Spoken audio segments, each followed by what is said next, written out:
حالانکہ ہم نے جب ان کے اتنے زیادہ ایئر بیسز پہ اٹیک کر لیا تھا، اس کے باوجود بھی انڈیا نے شاید اس وقت یہ کیلکولیٹ کر لیا تھا کہ اس سے زیادہ آگے بڑھنا جو ہے وہ انڈیا کے لیے بہت نقصان ہوگا. جیت کی جو خوشی ہے اس کو اسٹریٹجکلی کنورٹ کرنا چاہیے پاکستان کو اپنے فیور میں. اور strategically speaking China is a great help. China invested strategically ہمارے پاس سی پیک میں، تو وہ آلریڈی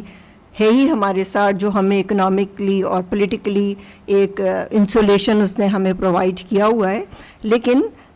جو سب سے بڑی چیز ہے وہ Pakistan can use that pressure جو ابھی انڈیا پہ بلٹ ہو گیا ہے، اس کو پاکستان کی آؤٹ ریچ کو with the golf nation and with the entire جو آپ کا باہر والا کلب ہے یورپین یونین ہے. اور ٹرمپ کا اس معاملے میں پازیٹیو مجھے اس لیے لگتا ہے ایٹیٹیوڈ کہ دے آر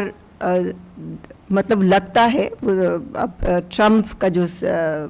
جیسے قاضی صاحب نے کہا کہ ٹرمپ 2 کے بارے میں یہی ہے کہ he is more interested in to investment and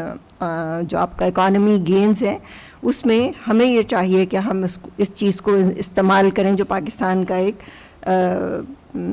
pressure point ہم نے بلڈ کیا اس صورت میں.